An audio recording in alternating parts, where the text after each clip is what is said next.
Selamat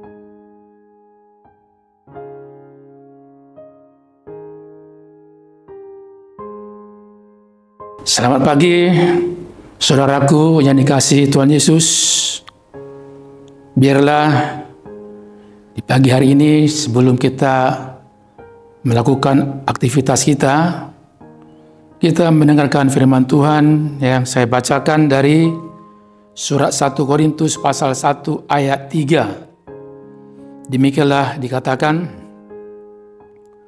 kasih karunia dan damai sejahtera dari Allah Bapa kita dan dari Tuhan Yesus Kristus menyertai kamu. Itulah salam dari Rasul Paulus ke jemaat Korintus, dan salam ini menjadi berkat bagi mereka, yaitu bila hidup mereka senantiasa di dalam kasih karunia Tuhan, di dalam damai dari Allah, sehingga melalui firman yang disampaikan ke tengah-tengah jemaat, agar jemaat Korintus sungguh-sungguh dengan rendah hati mau mengatakan bahwa jemaat ini bisa berdiri, jemaat Korintus ada di muka bumi, ada di dalam persekutuan mereka. Jangan sekali-kali mereka menekankan, mengatakan, atau mengandalkan itu karena kebolehan mereka, kemampuan mereka. Melalui firman yang disampaikan Rasul Paulus, jemaat Korintus agar berubah, yaitu hidup seturut dengan firman Tuhan, agar jauh dari perpecahan, agar jauh dari iri hati, agar jauh dari kesombongan atau memikirkan dirinya, kelompoknya, golongannya. Tetapi melalui firman ini mereka disadarkan bahwa hanya karena kasih karunia Tuhanlah mereka terdorong untuk rindu hidup berdamai dengan Allah, berdamai dengan dirinya, dan berdamai juga diri mereka dengan sesama mereka sendiri.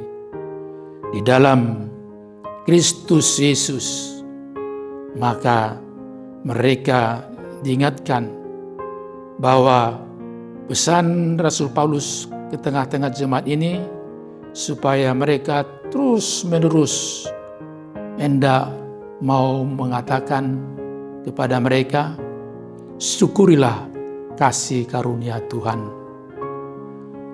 Syukurilah kasih karunia Allah yang telah menyatakannya di dalam diri anaknya, yaitu supaya setiap orang yang percaya kepada Yesus Kristus tidak binasa, melainkan beroleh hidup yang kekal. Dan itu oleh karena kasih karunia Tuhan. Melalui anugerah ini, belas kasihan ini, maka jemaat Korintus diyakinkan agar mereka hidup di dalam kedamaian, agar mereka mengaminkan segala pemberian Tuhan dalam kehidupan mereka, agar mereka juga mengaminkan apa yang terjadi dalam kehidupan mereka.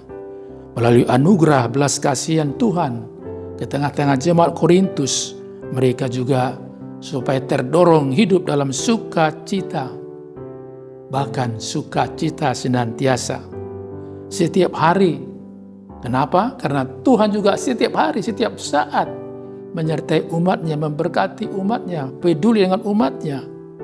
Karena itu, biarlah oleh belas kasihan Tuhan, mereka cenderung untuk mengindahkan firman Tuhan, sehingga masa depan mereka pun akan semakin indah.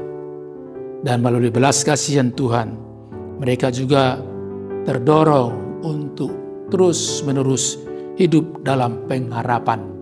Dan inilah yang memberikan semangat juga bagi saudara dan saya. hidup dalam belas kasihan Tuhan, kita semakin berpengharapan dan Ia menolong kita untuk taat kepada Dia sampai kapan? Sepanjang hidup kita, taatlah, setialah sampai mati. Amin. Mari kita berdoa. Terima kasih Allah yang kami imani dalam Yesus Kristus, Tuhan dan Juru Selamat kami. Terima kasih Tuhan, Engkau telah mengingatkan kami, hanya oleh belas kasihan-Mu lah kami ada sebagaimana kami ada Tuhan. Oleh belas kasihan-Mu lah kami terdorong untuk hidup damai dengan-Mu, dengan diri kami, dan juga dengan sesama kami manusia. Oleh belas kasihan-Mu Tuhan, kami juga terdorong untuk senantiasa mengaminkan apapun yang terjadi dalam kehidupan kami. Karena Engkau senantiasa peduli memperhatikan kehidupan kami. Biarlah Tuhan, dengan belas kasihan-Mu, kami tetap sukacita, karena Engkau juga senantiasa menyertai kami, peduli dengan kehidupan kami. Biarlah Tuhan, firman-Mu ini memberkati kami semuanya. Berkati Tuhan anak-anak-Mu dimanapun mereka berada sekarang. Tuhan menuntun mereka. Berkati apa yang dikerjakan oleh tangan dan pikiran mereka, sehingga hidup mereka pun menjadi berkat bagi semua orang. Tolong kami Tuhan, tuntunlah agar kami Engkau mampukan untuk mengatakan Engkau jauh lebih besar dari segala persoalan yang kami hadapi. Biarlah Tuhan, di tengah-tengah zaman yang tidak menentu ini, firman-Mu mengarahkan kami dengan penuh kepastian. Tuhan pasti menyertai kami sekarang sampai Maranatha. Dalam Yesus Kristus kami berdoa dan mengucap syukur. Amin. Anugerah dari Tuhan Yesus Kristus dan kasih Allah Bapa dan persekutuan Roh Kudus menyertai kamu. Amin.